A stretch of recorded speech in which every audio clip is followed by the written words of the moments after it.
Salut, Sylvain Lambert du blog Web Marketing & Com m'a proposé de répondre à quelques questions qu'il m'a envoyées concernant principalement les drones et l'avenir du e-commerce.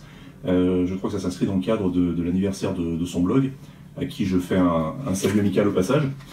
Alors, je vais proposer de répondre en vidéo, parce que c'est un peu mon dada en ce moment, et puis ça me paraissait plus pratique et un petit peu plus vivant que de faire encore à nouveau une grande tartine de texte. Alors, j'ai les questions ici, je les ai imprimées sur du papier. C'est mal, je sais, mais j'ai pas d'autre écran sous la main au moment où je fais ça. Bonjour Eric, avant de rentrer dans le vif du sujet, peux-tu te présenter? Bah non, je vais pas me présenter. On va dire quoi, rédacteur en chef de Presse Citron, et puis fondateur d'une autre activité dans les drones qui s'appelle Dronestagram, enfin d'une société qui s'appelle Dronescape et qui fait des services autour de la prise de vue aérienne par drone, et avec une émanation qui est plus connue sous le nom de Dronestagram, qui est une plateforme de partage et de vidéos par drone, et qui va évoluer dans les prochaines semaines. Là, au moment où je vous parle, on est début octobre, qui va évoluer dans les prochaines semaines vers une plateforme d'intermédiation entre les donneurs d'ordre, enfin les clients, et les pilotes professionnels de drones. Voilà aujourd'hui mon activité. Je fais un peu aussi de conseils auprès de certaines entreprises. Alors question, aujourd'hui on s'intéresse au futur du e-commerce. À ton avis, à quelles évolutions doit-on s'attendre dans les 10 prochaines années? Alors là, Sylvain, je suis désolé de te dire que mauvais casting, parce que moi je suis pas très expert en e-commerce.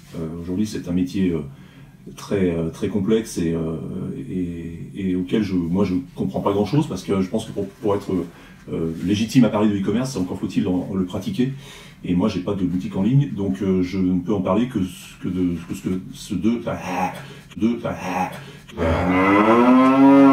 je vois, que ce après je vois. Voilà. Donc et je vois pas grand-chose en fait. Alors j'assiste de temps en temps à des conférences sur l'e-commerce, pas beaucoup. Il y en a énormément en France. J'avoue que le sujet me passionne pas. Je crois qu'il pourrait être vraiment passionné par le sujet. Il faut pratiquer, il faut être un e-commerçant.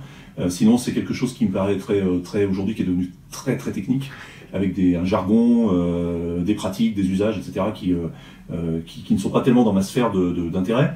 Cela dit, moi, ce qui m'intéresse quand je vais à des conférences e-commerce, c'est de regarder un petit peu ce qui se fait et d'essayer d'en tirer des bonnes pratiques, enfin une sorte de benchmark sur la façon dont on peut appliquer ces pratiques à d'autres secteurs qui me concernent plus, notamment le média, qui est vraiment pour le coup mon cœur d'activité. Et parfois, j'observe quelques pratiques qui peuvent effectivement être dupliquées dans nos domaines. Notamment, j'étais assez attentif ces derniers temps à ce qui se faisait sur les marketplaces, parce que je pense qu'aujourd'hui, les médias tels que les nôtres doivent évidemment toujours évoluer et se réinventer. Et l'idée de transposer la logique d'une marketplace à la logique d'une rédaction n'est pas inintéressante. Donc on regarde un petit peu ce qui se fait de ce point de vue-là. Question suivante. À l'heure actuelle, de nombreux tests sont effectués autour de la livraison par drone, notamment par Amazon. Qu'en penses-tu? Si aujourd'hui on est encore loin d'avoir quelque chose d'efficace, comment vois-tu le rôle des drones dans le e-commerce d'ici 10 ans? Le premier événement, c'est il y a 2 ans, même plus que ça, presque 3 ans je crois, quand Amazon a fait cette première annonce qui disait qu'ils allaient s'intéresser à la livraison par drone. Nous, on a relayé cette annonce sur Smart Drone, notre smartdrone.fr, notre blog spécialisé dans l'actualité sur les drones, parce que moi, j'y ai cru. J'étais certainement un des seuls, même le seul. On m'a taxé de naïveté à l'époque, et le maître mot à ce moment-là, c'était de dire Amazon, c'est du bullshit, c'est purement du marketing, c'est bidon, ils font ça pour se faire mousser, pour qu'on parle d'eux, mais ils feront jamais de livraison par drone, etc. J'ai dit, moi, je suis désolé, je suis peut-être naïf, mais moi, j'y crois. 3 ans après, je crois que les faits me donnent raison, puisque même si Amazon n'a pas encore lancé réellement la livraison par drone et que Amazon se heurte à de nombreux problèmes réglementaires aux US, la tendance est bien là. Amazon continue à faire des expérimentations, est allé assez loin dans ses expérimentations, et je pense que 3 ans d'expérimentation, c'est plus du buzz, c'est plus du marketing, c'est que réellement il y a une volonté. En tout cas, ils essayent quelque chose. Est-ce qu'ils aboutiront? Je ne sais pas, parce qu'effectivement il y a encore de nombreux écueils réglementaires. Mais moi je pense qu'avec la volonté qu'ils ont, le lobbying qu'ils font sur ce point, c'est un peu comme Google avec la voiture autonome, ils vont bien finir par y arriver. On voit que de toute façon c'est un sujet qui est chaud. Est-ce que ça va réellement aboutir et dans quelles conditions, on ne sait pas encore. Il y aura évidemment énormément de limitations, mais on peut très bien imaginer que sur des trajectoires et des usages bien précis, d'un point A à un point B, sans survol de zones urbaines, ou même éventuellement avec survol de zones urbaines avec des machines ultra sécurisées, on peut imaginer que ça puisse arriver un jour, avec des systèmes de réceptacles, boîtes aux lettres sécurisées dans lesquelles les drones vont pouvoir poser, là on parle de livraison de biens, ça peut être aussi du courrier, ça peut être autre chose. Donc moi j'y crois, on verra bien, mais j'y crois, et je pense que les expérimentations qui vont dans ce sens ne sont pas faites ne sont pas faites uniquement pour du marketing. DHL aussi l'a fait en Allemagne, etc. Autre question, dans d'autres domaines, comment s'intégreront les drones? Alors déjà, le marché du drone, il se segmente.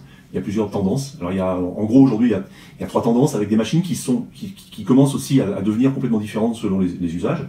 Alors il y a ce qu'on connaît le plus, nous, c'est la prise de vue aérienne, avec des drones comme le Bebop de Parrot, le DJI Phantom, le DJI Mavic, pour citer les plus connus, et puis celui qui a été annoncé par GoPro récemment, le Karma. Donc ça, ce sont des machines qui sont à la fois des machines de loisirs, qui s'adressent au grand public, donc c'est du B2C, mais qui ont aussi des usages qui peuvent tout à fait être professionnels, parce que c'est des machines qui sont tellement qualitatives en termes de rendu d'image et tellement puissantes en termes de technologie qu'aujourd'hui, il ne faut pas se cacher, des professionnels qui auparavant utilisaient des drones qui coûtaient plusieurs milliers d'euros utilisent aujourd'hui, s'équipent aujourd'hui avec des DJI Phantom 4 par exemple, et c'est une vraie tendance. À partir du moment où on n'a pas besoin d'une machine très très lourde, on n'a pas besoin d'emporter une grosse caméra de télévision ou un Canon 5D par exemple, comme c'est un peu la règle dans la communication par l'image.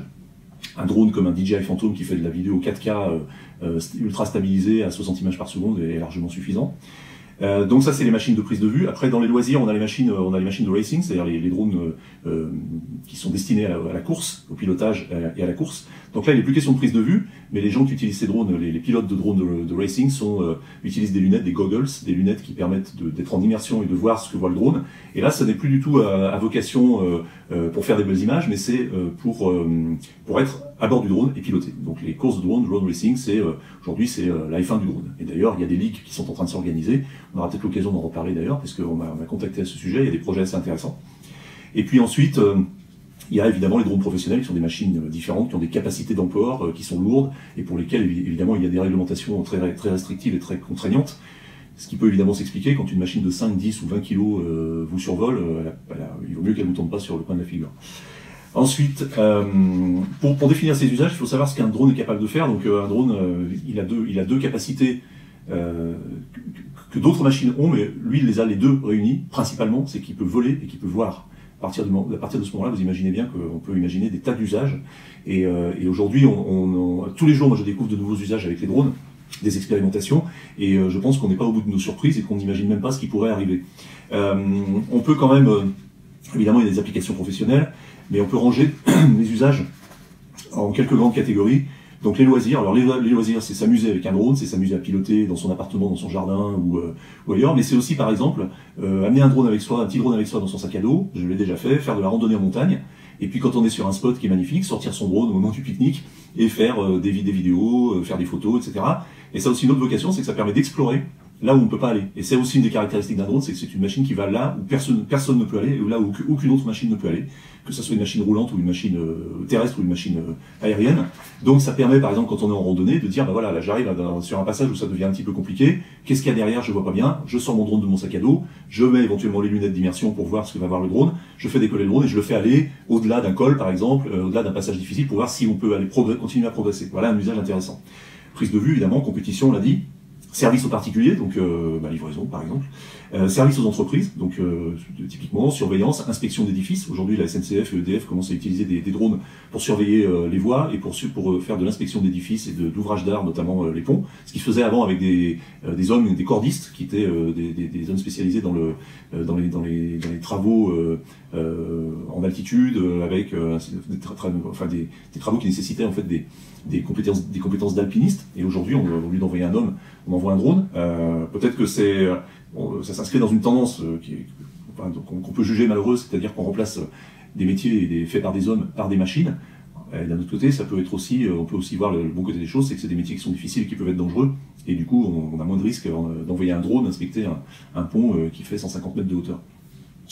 Et puis, il y a évidemment l'humanitaire, on en parle très peu, mais on peut faire beaucoup de choses avec un drone en humanitaire. Ça peut être évaluer les dégâts après une catastrophe naturelle, ça peut être de la recherche de personnes, que ça soit de la recherche de personnes de façon individuelle ou de la recherche de personnes dans le cadre d'une catastrophe humanitaire, d'une catastrophe naturelle, tremblement de terre, éboulement, inondation, etc.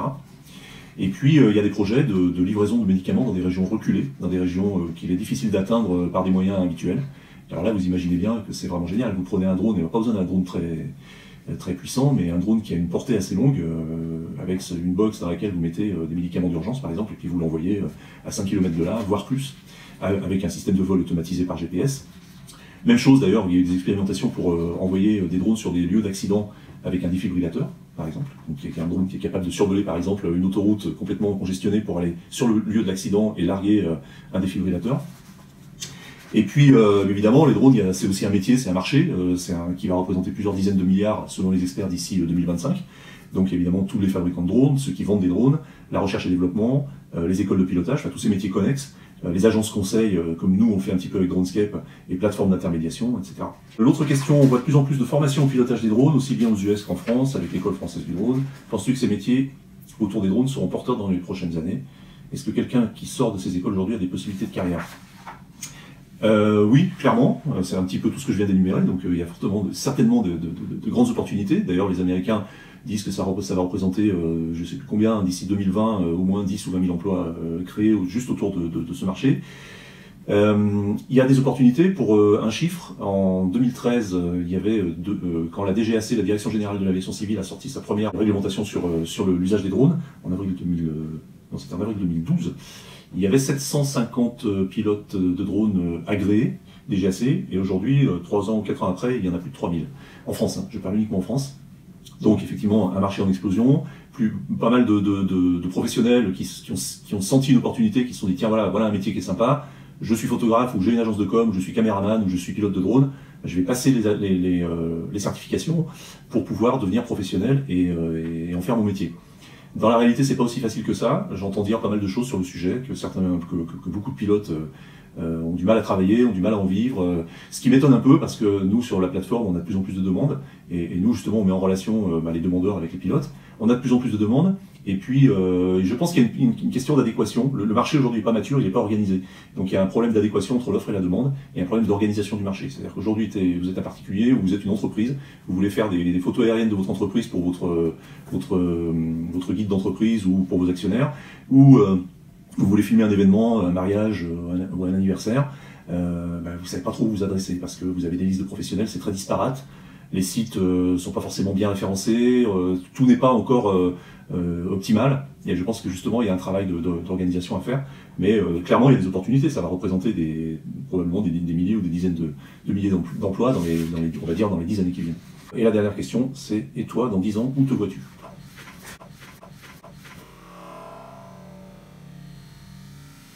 Alors là, à la retraite peut-être? Non, je sais pas.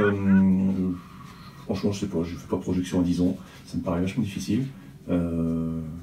J'espère. La technologie continue à évoluer sur tous les points qui nous intéressent, la prise de vue, évidemment les drones, mais la robotique, les smartphones, etc. Donc j'espère que ça sera toujours aussi excitant. J'ai l'impression qu'en ce moment il y a un petit regain autour de ça. Dire moi où je serai, j'espère que il y aura encore des belles choses, des belles années à venir pour Presse Citron, pour Instagram. Je ne sais pas si je serai encore là à diriger ces deux activités ou si j'aurai passé la main, si je ferai autre chose, si je serai parti à la pêche ou à faire voler des drones. Et voilà, donc je ne sais pas du tout. Donc bon anniversaire Web Marketing & Com. Allez, ciao.